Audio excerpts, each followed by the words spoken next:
Hardware say thank you for choosing Harris Ace as your favorite place to buy hardware and building supplies. Stop by Harris Ace Hardware and check out their weekly deals. Sign up for Ace Rewards and start earning points toward coupons and rewards. You'll even receive a $5 coupon just for signing up.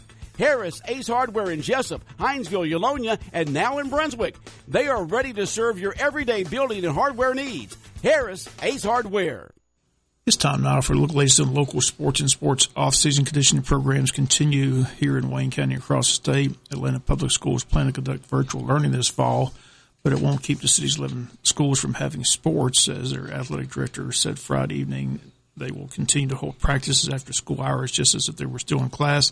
They're still enrolled and still getting grades, so they'll be eligible to play high school sports. The Atlanta Public Schools Superintendent Lisa Herring will present a plan today to do virtual learning for the first 9 weeks of the academic year or until the threat of the COVID-19 has subsided. School board must approve her proposal. Again, they state the schools will continue, though, to have sports despite the fact they're having virtual learning. Again, the 10 Atlantic Public Schools will play football. They are BEST Academy, Carver, Douglas, Grady, Maynard-Jackson, Mays, North Atlanta, South Atlanta, Thurell, and Washington. Greta Scott King Academy and all-girls school participation in other fall sports, which are cross-country, softball, volleyball, and cheerleading.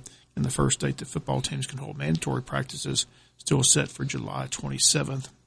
And the off-season conditioning programs continue here in Wayne County. We'll have cross-country coach in the studios with us to talk about the upcoming cross-country teams and their season. Congrats goes out to Jeff Davis High School baseball coach Paul Glass. He's received a call that he'll be inducted into the Georgia Dugout Club Hall of Fame. Paul Glass first arrived in Hazelhurst back in 1999, and at that time the baseball team had never before made the state playoffs. Since then, they've won 2 state titles, finished 1 year as a state runner-up, and they've been in the state playoffs 18 consecutive years under Paul Glass's leadership. And our congrats to Jeff Davis' head coach Paul Glass on his induction into the Georgia Dugout Hall of Fame. Washington Redskins state today that they will officially change their nickname, although they state that a new nickname will not be revealed for a few weeks. The Atlanta Braves have made the announcement that they will not be changing their nickname, but they are looking into the fans' chant of the Tomahawk Chop. Braves management says that changing the name of the team is not under consideration, but that was the same stance that the Redskins under Dan Snyder took for years with the Redskins. So who knows where this ends. FSU, Cleveland Indians, list goes on and on. Once again, it's all about money. Washington under Dan Snyder saw companies like Amazon, Nike, Walmart, Target, and Dick's Sporting Goods all pull their advertising dollars until the owner caved and changed the name. So again, a name change in Washington. Hockey team Chicago Blackhawks joined the Braves saying they did not intend to change their name. But again, the Redskins are the first to change the name and look for others down the road to do the same. There's been a change for Arthur Williams Middle School softball tryouts. According to coach Jason Osteen, tryouts are going to be this week, just 2 days, July 13th and 14th. 6th and 7th graders will be trying out at the same time. Tryouts on those 2 days will be at the Ben Park Complex on field number 2. Tryouts will be from 10 a.m. to 12:30 this week. Once again, the dates July 13th and 14th. Finally, in sports, the question remains, will we see a college football season? And if so, what it will look like. This past Thursday, Georgia AD Greg McGarity said things are trending in the wrong direction. He says things are not improving. Let's just put it that way. Ivy League moved Wednesday to postpone all sports until at least January. On Thursday, the ACC says it's delaying all sports until September 1st.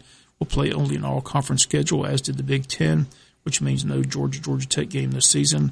ADs all across the country are saying unless the COVID-19 cases drop in the next 3 weeks, college football season could be in jeopardy. Again, everyone holding out hope, but the question still remains, and more decisions have to be made in the coming weeks.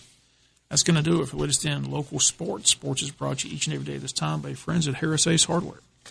Northside Hospital and Atlanta Blood Services urgently need recovered COVID-19 patients to donate plasma for COVID-19 treatment. Known as convalescent plasma, it has been used for over 100 years to treat people with infectious diseases. Qualified plasma donors must be over the age of 18, have previously tested positive for COVID-19 or had a positive COVID-19 antibody test, have been symptom-free for at least 14 days, successfully screened as a blood donor per blood donation guidelines. To schedule an appointment to donate your plasma, call 404-477-1299 or visit AtlantaBloodServices.com. Hi, it's